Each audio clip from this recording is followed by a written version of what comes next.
Hello everyone. I have tried making this video way too many times. Just way too many times. Oh my gosh, but we're back. We're back in the flow of things of doing walkthroughs. I haven't done a walkthrough in like what seems like forever. I think my last one was the Star Tarot. Not sure about that. Let me make sure I have everything in order. There we go. Ooh, I just love how my camera looks like this, but when I zoom in it gets all blurry, so what I'm gonna do is I'm gonna hold the cards up like this. But this is what I ordered here. I had another Mel Meline haul. I'm gonna have to take another picture for Instagram and post everything with my Liber Mundi and my book of Sachet and my full Tabula Mundi size and my mini Rosetta. Oh my gosh. Oh wait, did I just call this Tabula Mundi? Rosetta Papyrus, full-size Rosetta Papyrus, and my Tabula Mundi here. I love the red and silver and the gold and blue. Oh, I love this blue that she uses. It's beautiful. But anyways, we are going to go over these cards that I just got, these extra ones that you can order. These are just the Deacon cards and an extra Lust card if you have this deck. So it's like the complete full deck. You don't need these to read them, but as a collector, I like to have these kind of things. And they're $11 if you order them with a book or a deck, so yeah. So here we have Lust. Let me put them for backs. They all have the same backs as that as well, as the original edition here. So yeah. To the Deacons.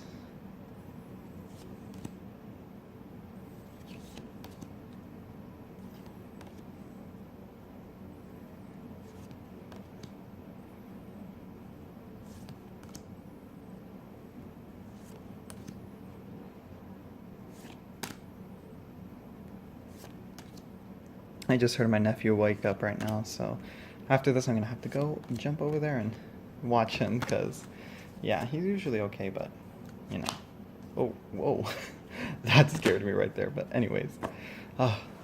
Now, this is what the main thing is here, what I'm here about. It looks a little bit different for some reason.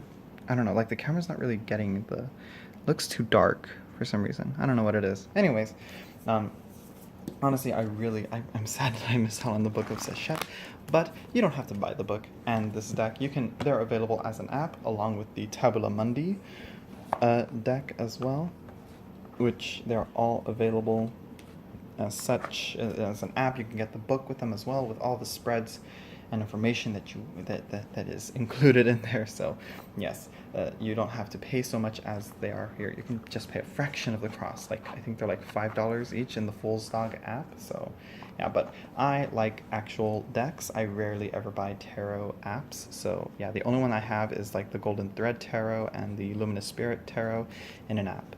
So yeah, let's just jump into this right here. I got edition 112.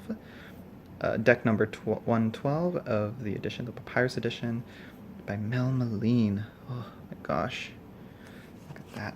And it comes with a cartouche here for a significator. And here's the translations, because she uses Egyptian hieroglyphs rather than the traditional English language, because it just matches up with the Egyptian theme of the deck. So yeah. So here we are. I'm gonna hold them up so you can get a better view of them. I don't like holding them up, but again, this is the best way to get a good clear view, because I do like wiggle my hand, and my hand is never really fully still. But anyways, so yeah. I was gonna do a walkthrough of the mini, but I'm like, no, I'm gonna wait for the full size to come out, because when I got the mini, I got it as that she was still making this one, and she was still in the process of remaking this one. So yeah, she was still in the process of making this one into this one, if you know what I mean. Sorry, I'm just like, I'm off today. Ooh, the Lovers. But again, these are all, like, I just say these are a must if you love the Thoth style decks, because they're just gorgeous. Look at that. Oh, and honestly, this size is like a breath of fresh air. I said when I first did my first walkthrough of this, which again, my camera's being dumb and lost the footage. So yeah. And again, if you're wondering the difference between this edition and the first edition, this mini edition, which is also the first edition, the major difference is the colors. And this card right now is going to be a good example for why you should get this edition. Well, I don't know, get whatever edition you want. I love them both, and I think you should get both. But you're going to see right now a little bit of a flaw here. The colors are much lighter here, and so some of the details kind of get blared out. I guess that's the term. I'm trying to remember the correct term of it. But anyways, yeah. You'll see right now, it's coming up right now in the four of wands right now. They look like scissors for some reason, but they're not. Or maybe they are. I don't know. Maybe I should read the book. Here we have the Four of Wands, and this is a really good example of the card differences. As you can see, they're much more blue on the details, and the red, you can tell the twisting design on the horns, and the greens look much different. This is much more like a pine green, I would say, and this is much more like a grass green. So yeah, apparently green is like one of the few colors that we can actually see more of in a spectrum of, because it's at the right in the center of it. But anyways, that's just color talking right there. But again, you can still see it, but it's just not as noticeable. But yeah, but for the most part, I think that's the only one. That might actually be a misprint on my deck. And as you can see with my deck, let me draw a card away from it. There we go. So I don't know if you can tell, but this border is much wider than this one. It's not too bad, and it's just like throughout all the cards, so it's not too annoying for me, but it still is there noticeable for me enough. But I think it just makes my deck more personal. More personalized, customized, I guess you could say. So yeah.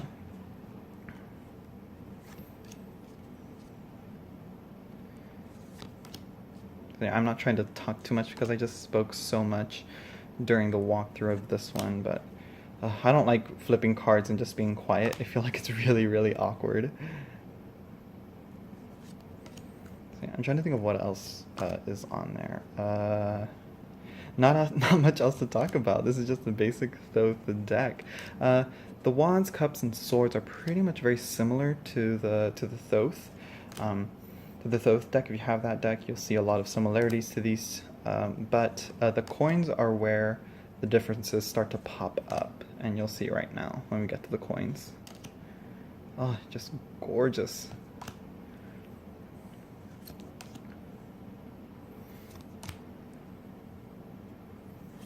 And I will say that I am loving her podcast with, oh my god, I cannot remember her name, but Mel Meline has a podcast called Fortune's Wheelhouse. I always talk about it all the time. Whatever chance I get, I just love it. She's talking about the Thoth deck and the Rider-Waite-Smith and breaking down the symbology within it, along with the Kabbalistic associations to it, along with the astrological and I don't know what other stuff she associates to it, but the Thoth and the Rider-Waite-Smith. And she references her decks as well in there sometimes. So yeah, here we have the Two of Coins. You can see she has the I Ching going through there. Here we have the Three of Coins or discs with this wasp building it here. We have the Four of Coins as like a safe, which I think this emanates the meaning of the Four of Discs, in my opinion. Better than the Thoth, I should say. The Five of Discs. This card is like so funny because this card, the deacon that it has, Mercury in Taurus is that's where my Mercury is, and my Mercury is also in Taurus. So yeah, just goes to show the type of person I am. Here we have the Seven of Discs, the Eight of Discs. Here, instead of like flowers, she put nests with eggs in them, but they're still very similar to the Thoth. Here we have like either these are like beads being put onto string, or they're an abacus, and I think they're an abacus. Here we have the Ten of Coins, very similar to the Thoth, but not so a Tree of Life shape. She changed them a little.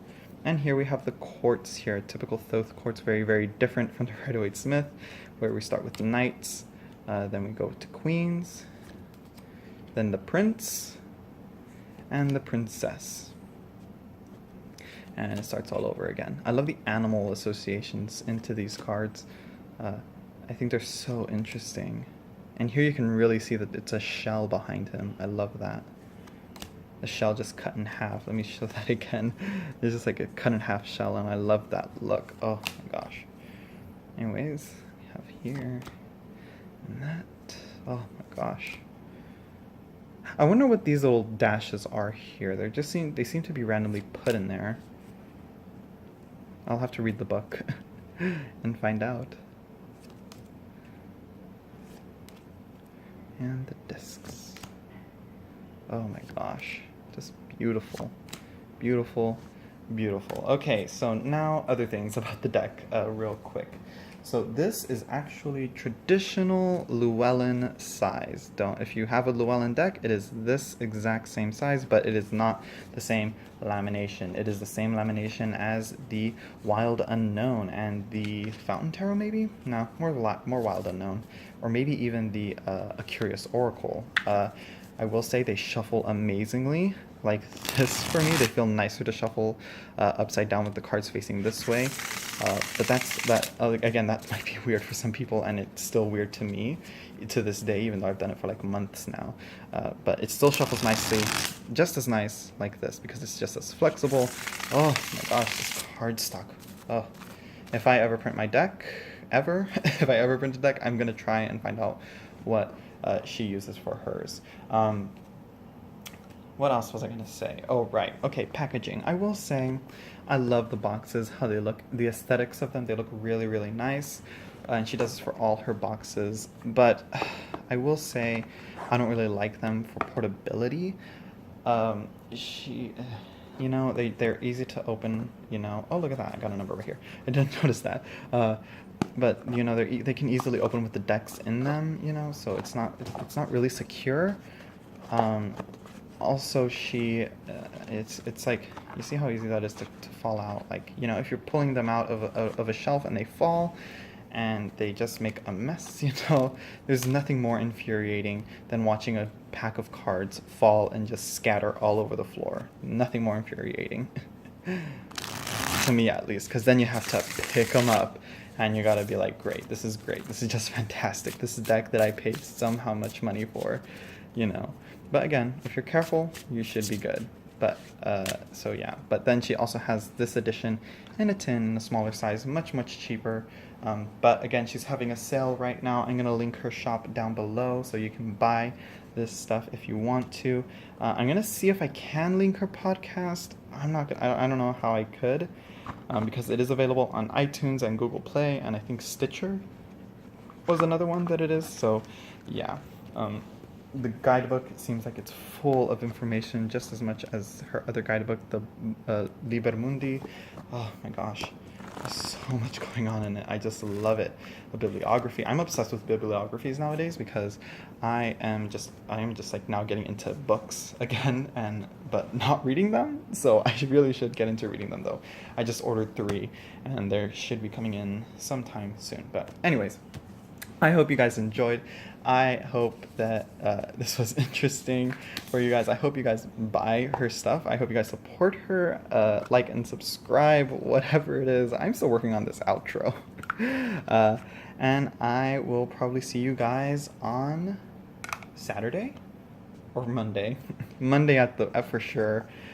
Maybe hopefully Saturday if another order comes in that I got. So yeah, and also look at her stationery. She just has great stationery. Oh my gosh. But anyways, that's enough of that. I hope you guys enjoyed. And I am going to enjoy these decks. I'm going to go read up on her books. And I will see you guys later. Bye.